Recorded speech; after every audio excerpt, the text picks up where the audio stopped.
Well, all right, guys, welcome to our college football presentation on running backs. And I have this whole presentation based just on running backs because throughout college football history, running back has been, well, I mean, obviously, quarterback is a highly awarded, important position, but running back is right up there. And you've had a ton of running backs win the Heisman Trophy over time and been stars in college football. And in fact, in the early days of college football, the running backs were usually the biggest stars because it was such a running based game. So let's look at some of these great running backs that have influenced college football history. We'll start with Jim Thorpe. Jim Thorpe played in the early 1900s at Carlisle, the Carlisle Institute, a Native American school, basically. He was one of the great athletes this country has ever seen. He played football, baseball, lacrosse, track and field, even did ballroom dancing. He won the 1912 Intercollegiate Ballroom Dancing Championship. The guy did it all.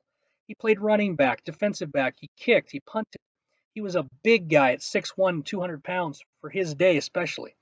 Um, 44 career college football games. He had 53 touchdowns. He was two-time consensus All-American. Led Carlisle to the 1912 as a senior to the 1912 National Collegiate Championship. Can you imagine that? And football was his favorite sport, but he got his probably his most recognition for track and field because in 1912 in the Olympics in Stockholm, Sweden, he won the gold medals in the pentathlon and decathlon.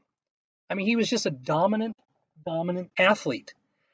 Later on, President Eisenhower of World War II and White House fame said, about Jim Thorpe. And Eisenhower played against Jim Thorpe in college. He said, here and there are some people who are supremely endowed, gifted. My memory goes back to Jim Thorpe. He never practiced in his life, and he could do anything better than any other football player I ever saw. And that was it. The thing about Jim Thorpe, a crazy story though, because you can see he played from 1907 to '08, and then a few years off, and then 1911 and 12. He actually played some baseball in between there, some professional baseball, and of course he got paid to play baseball. Well, it was against the rules for an athlete who had been paid to play professionally in a sport to be in the Olympics, and so they found that out later on, and his Olympic gold medals got taken from him because he had been paid as a professional athlete in prior years, and it was just a goofy thing. And even though it wasn't even the same sport. And many years later, even way after his death, his medals were restored to him. I mean, a lot of good that did, right? But at least they fixed the situation. But yeah, Jim Thorpe was so far ahead of his time. The first dominant college football player, no doubt about it. Red Grange became probably the first superstar in college football, and the reason why partly was timing because of when he played, right? We'll get to that. He was the galloping ghost. Played halfback, running back at Illinois in the early to mid 20s. He was fast. He had great moves. He was elusive. You couldn't touch him, right? You couldn't tackle him. Probably the college football's greatest open field runner of his time. He was the forerunner to guys like Gale Sayers and Barry Sanders and guys like that. In his first collegiate game, he rushed for 3 touchdowns against Nebraska. He got out of the gate just going. And as a sophomore, he led Illinois to an undefeated season and the national championship. As a junior, he came into prominence in a game against Michigan, who was a national powerhouse. He returned the opening kickoff for a 95-yard touchdown. He scored 3 more touchdowns on runs of 67, 56, and 44 yards, all in the first quarter, and later ran back 1 more kickoff for another touchdown. He had 5 touchdowns in the game. In his 20-game career, he rushed for over 3,300 yards and had 31 touchdowns. 3-time All-American, was on the cover of Time magazine as a senior. Okay, his number 77 Illinois jersey is retired. And the reason he became so famous is because not only was he just better than everybody at the time, but he also was playing when radio became a big thing. And so all of a sudden, not only you didn't have to be in the stadium anymore to see him. or well, to hear about his exploits, right? Before that, you had to be in the stadium to watch him play. Of course, you still did at the time. There was no TV, but you might read about his stuff in the newspaper or whatever. But you could hear play-by-play now on the radio, and so you could be somewhere across the country and hear a University of Illinois football game on the radio, and hear about Red Grange. And so he became a household name, and he became this first superstar because everybody knew who he was, and they heard about him. And he later went on to star for the Chicago Bears in pro football's first years really, and he was just unbelievable. That's Red Grange.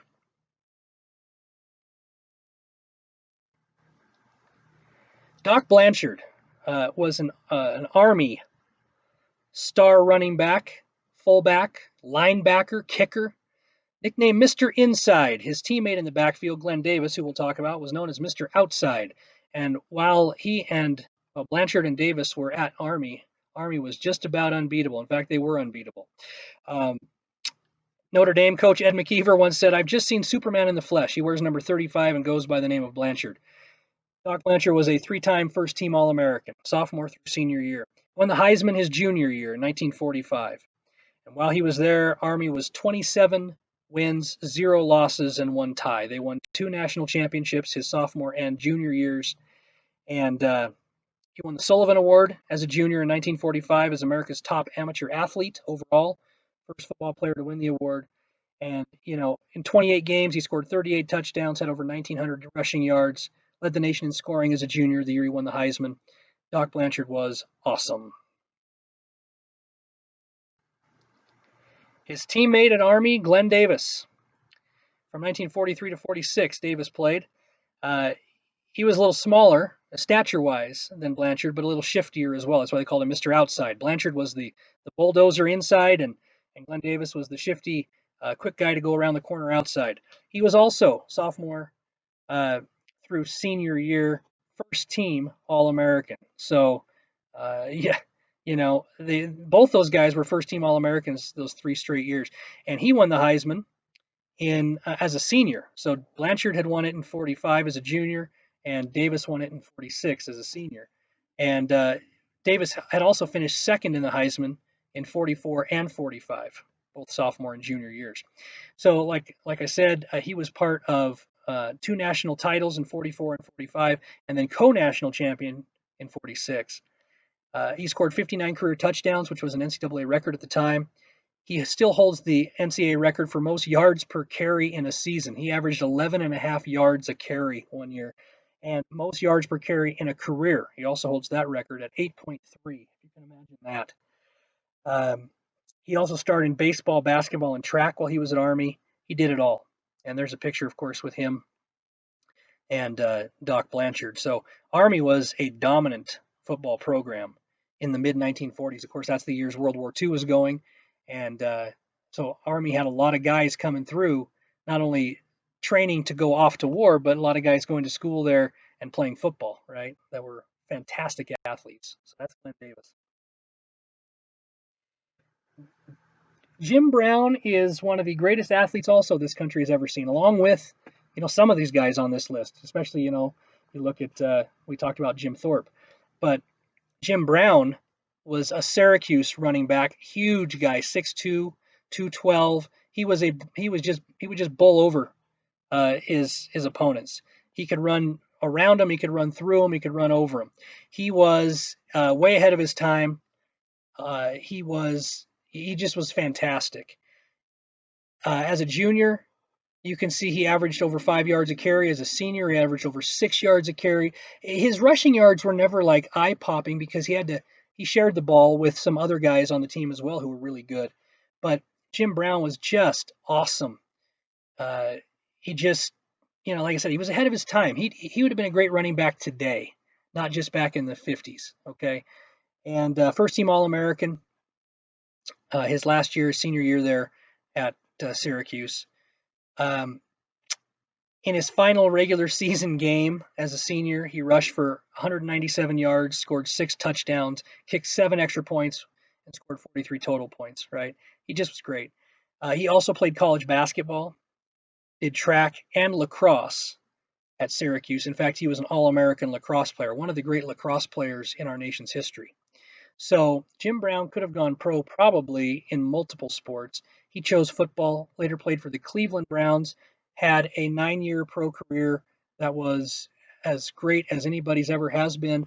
Um, in fact, a lot of people think he was the greatest pro running back of all time, even to this day.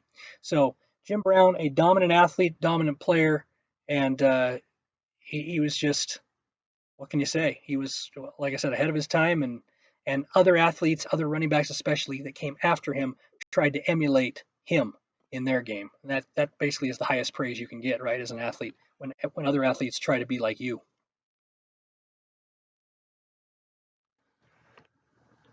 Orenthal James Simpson, O.J. Simpson, the Juice.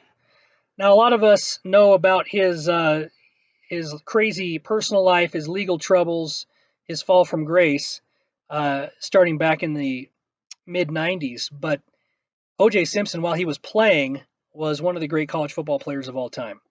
He played at USC for 2 seasons. He played his first two eligible college years at a community college and played his last two as a star running back at USC.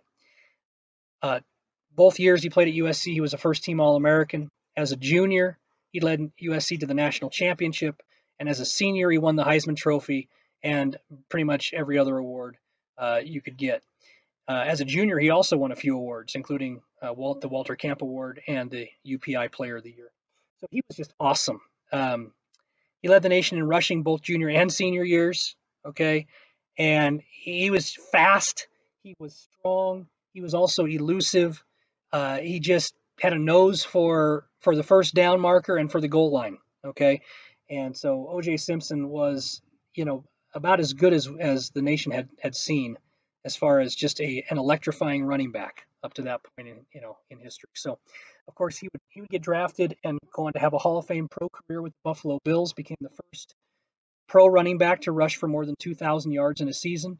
And he did that in only 14 games because the NFL season was only 14 games back then. Uh, the Buffalo Bills were terrible most of the years he was on their team, so he was the team. But originally from San Francisco area, he went to play for the 49ers for his last season in the NFL. But he's one of the great running backs ever in football history. Archie Griffin holds the distinction of being the only two-time Heisman Trophy winner. That's pretty dang awesome, right? Ohio State running back, uh, won the Heisman as a junior in 74 and as a senior in 75. He was a three-time All-American, sophomore through senior year, and he helped Ohio State win 4 Big Ten conference titles. He was the first player ever to start in 4 Rose Bowls. So he played from his freshman year on, right? His legendary coach Woody Hayes said of him, he's a better young man than he is a football player, and he's the best football player I've ever seen. I mean, you can't get much higher praise than that. He was the only Big Ten running back to lead the conference in rushing for 3 straight years up to that point, right? You can see his career rushing stats. He had 34 games with at least 100 rushing yards, 31 consecutive games with at least 100 rushing yards, which was an NCAA record. He was twice the Big Ten MVP as a sophomore and a junior, and two-time Walter Camp and UPI Player of the Year, both years, junior and senior year, that he won the Heisman, 74 and 75. He was also the Maxwell Award winner in 75. So you can imagine that Ohio State retired his number 45 jersey, and how cool is that, though, to be the only two-time Heisman Trophy winner in college football history? Awesome. Those are bragging rights if I've ever heard of them, right? So cool stuff. Herschel Walker burst onto the scene at Georgia in 1980 as a freshman, and he starred right away. Interesting backstory on Herschel Walker. Grew up poor, grew up this shy kid that stuttered when he spoke and had no confidence in himself, got bullied. And then he just decided basically when he hit junior high that was going to change. And he transformed his body. He started running and doing push ups and sit ups. And he would do, according to him, hundreds and even thousands of push-ups and sit-ups a day, and never really lifted weights a whole lot. Just did push-ups and sit-ups, then through high school and into college, and he became just this chiseled, looked like a Greek god statue. His body did, his muscles everywhere, big dude, 6'1", 225. And to top it off, not only was he just stronger than everybody, he was faster than everybody. He became lightning fast, and he ran track at Georgia as well, and would run sprints and win and beat college All-Americans and future Olympians. The guy was unbelievable. While he was at Georgia for those 3 years, and you're saying, well, why did he only stay 3 years? Well, he had planned to come back, he thought, his senior year, and he decided instead to go pro. And he went pro in a league called the USFL, the United States Football League, which was a competing pro league with the NFL. And he got a huge contract to go to the USFL. He signed it. Then he had kind of he regretted it and wanted to go back to Georgia, but he'd already signed a pro contract, hired an agent, so he couldn't do that. But in his 3 years, he was electrifying. He was a 3-time consensus All-American. Okay, I mean, first true freshman to become a first-team All-American. You can see his career stats there: over 5,200 rushing yards, over 5 yards a carry.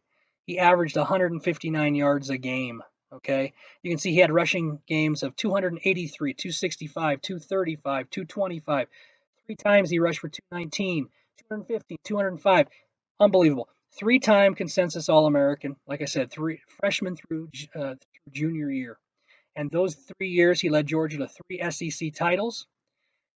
Helped Georgia win the national championship as a freshman, and he won the Heisman as a junior. Those are some pretty good bookends to a career.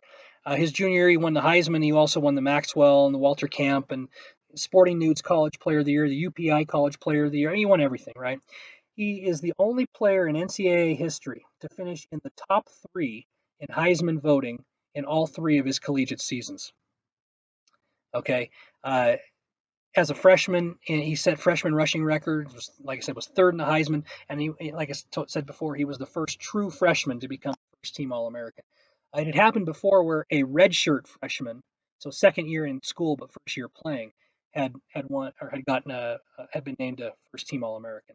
But Herschel was the first true freshman, 18, 19-year-old kid, right? When he left after his junior year, he held 41 Georgia records, 16 SEC conference records, and 11 NCAA records. He would go on to have a fantastic pro career as well, but he was just the star of stars in college. He was so dominant, and just the power and speed that he had was just jaw dropping and eye popping, and everybody was jealous, right, that he had such God given abilities, but he had also developed them. He was a hard worker. And he was also a really nice guy. Herschel Walker was and is a nice man. He's humble. He definitely has some had some anger issues there for a while because of his upbringing. He had some probably what we call some PTSD, from how some things in his childhood. But he worked hard to overcome those things, and what a nice guy he is today, and just a star of stars while he was playing. Bo Jackson burst onto the scene and in the early 80s, and he was kind of like another version of Herschel Walker. The size, the speed, the power, and Bo Jackson just was amazing. He was a 4-year starter at Auburn. As a high school kid, he was a star in football, baseball, and track. And I mean, he could have gone anywhere to play, pretty much any of the sports. And he wanted to stay in state, though. He grew up really poor, one of like 10 kids, single mom, and so he wanted to be close to his family. And so it came down to Auburn or Alabama. And Alabama was kind of the dominant school in the state at the time, and but they told him, you probably won't be able to play till maybe your junior year. and he was told by Auburn coaches that if he came to Auburn, he'd get a chance to start. He'd have to prove it. He was good enough, but he'd get a chance to start right away. And so he went to Auburn, and he did not disappoint. Two-time first-team All-American as a sophomore and a senior. As a senior, he won the Heisman Trophy and all the awards. Okay, Walter Camp and Sporting News and UPI Player of the Year. He was, man, he was MVP of numerous bowl games. You can see, and over 4,300 rushing yards, 6.6 yards a carry, which is an SEC record, 43 career touchdowns. He was just amazing. He was pretty shy kid, and like Herschel Walker, kind of had a stutter, and just but he was so physically gifted. Bo Jackson didn't like talking to the media a whole lot because of that stutter and things, but he just was a humble guy too. It wasn't about him. He tried to praise his teammates, and deflect the attention from him, And but he was so gifted as an athlete, naturally gifted, that he did things on the field that people had just never seen before, and people couldn't believe. And so he also played baseball and track at Auburn, and was a star in both. In baseball, he was just I mean, he hit monster home runs. He had a rocket for an arm, and he was going to probably play professional baseball if he wanted to, but football was probably where his.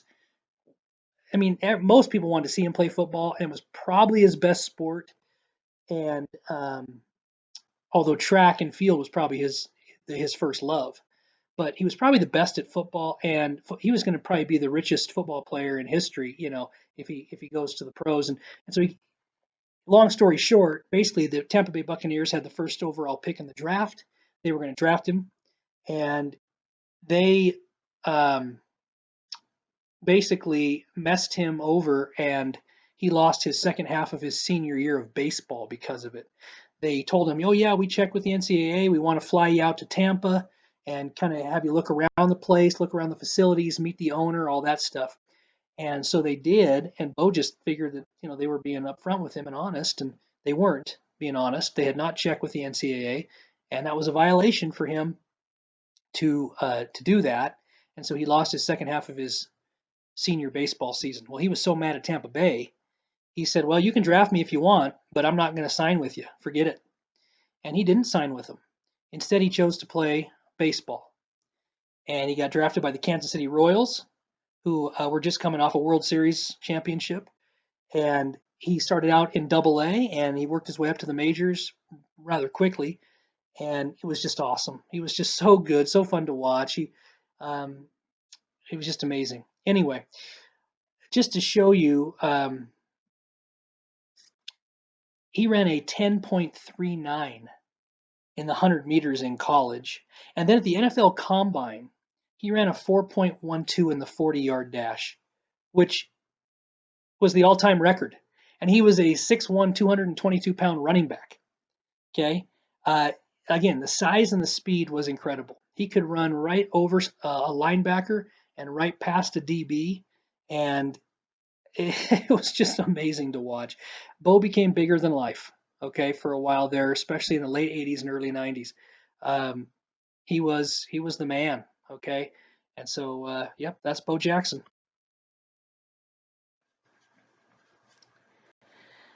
Bo Jackson leaves the college football scene, and Barry Sanders emerges. Uh, Barry Sanders grew up in Wichita, Kansas, and he was not highly recruited out of high school, interestingly enough.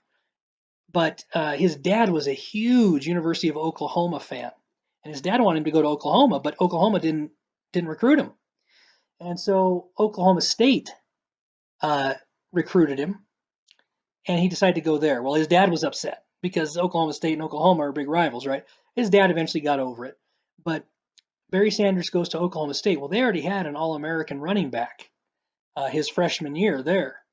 Thurman Thomas was there at Oklahoma State. So Barry's freshman year, he got a few carries, but um, he mainly was he was a kickoff returner.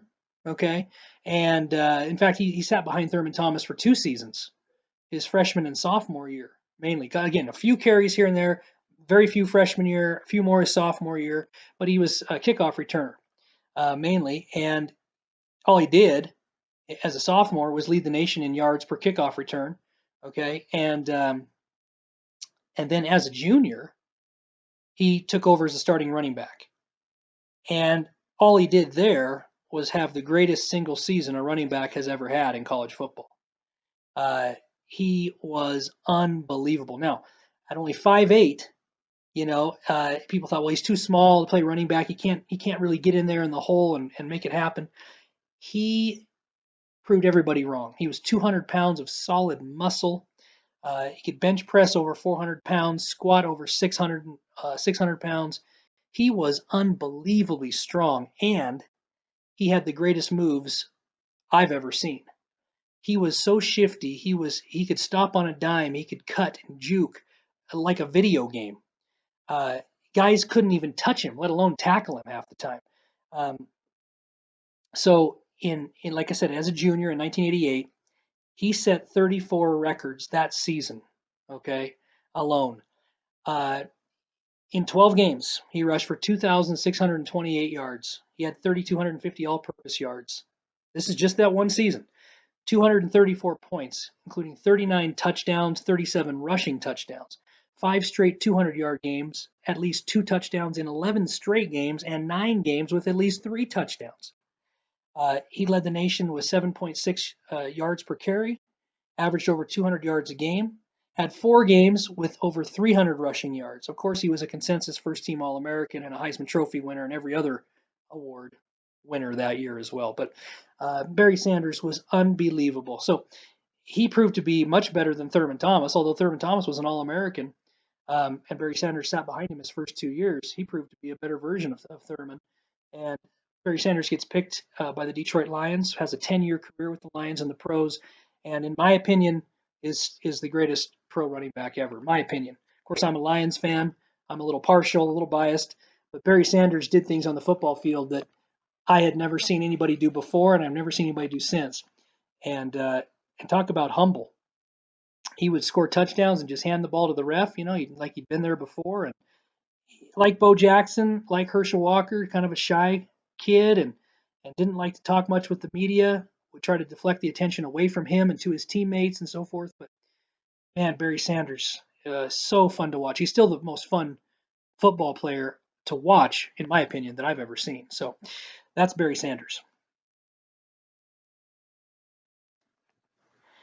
And Ricky Williams came along in the mid 90s, played from the mid to late 90s at Texas. 5'10" and just a beefy 230, just strong. You can see his strong, huge arms, huge legs, ran with power, ran with force. Junior and senior year, he was an All-American. He won the Heisman and every other award as a senior. Both junior and senior year, he also won, though, the Doak Walker and Jim Brown awards as best running back in the country. When his University of Texas career ended, he held or shared 20 NCAA records. And in 1998, as a senior, he became college football Division I's all-time leading rusher. That record has since been broken, but he was the all-time leading rusher there for a while. He also broke the Division I career record for rushing touchdowns and career scoring points. So, he was so prolific and just fast, powerful. He was awesome. He had some personal issues that he had to deal with. He had such social anxiety that he would, literally get sick before games, and he hated walking around campus because of the attention he would get and stuff like that. But he said once he put the football helmet on and he could kind of hide behind the helmet, that he was fine. But it was, man, he really struggled. So he struggled with some marijuana use and things like that, which got him in trouble eventually, especially in the pros. But he was a tremendous player, and he's a really nice guy.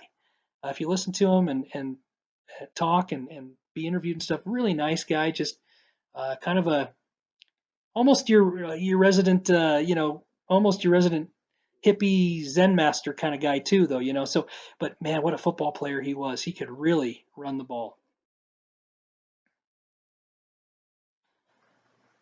And Ron Dayne, the Great Dane or the Dane Train, Wisconsin, late 90s. Man, this guy, what a load. 5'10", 259 pounds. He was like a cross between a linebacker and a defensive lineman. Okay, but he was a running back. He started all 4 years at Wisconsin, and he was a three-time first-team All-American, junior, or excuse me, sophomore, junior, and senior year. It was amazing. Uh, he broke Ricky Williams' record for rushing, and he was the three-time Big Ten rushing champ, led Wisconsin to two Big Ten championships, and won the Heisman his senior year. First-team All-American, Heisman, AP, Maxwell, Walter Camp, Doak Walker, Jim Brown, you name it, right? Big Ten Player of the Year. Two-time Rose Bowl MVP his junior and senior years. His jersey at Wisconsin is retired. He was just man, he was just a beast, just a load to try to bring down. So that is Ron Dayne. He did not have a great pro career. He was okay, but never lived up in the pros to what he had done in college. But some guys don't, right? But I mean, you can't make much more of a haul on trophies and awards than Ron Dayne did.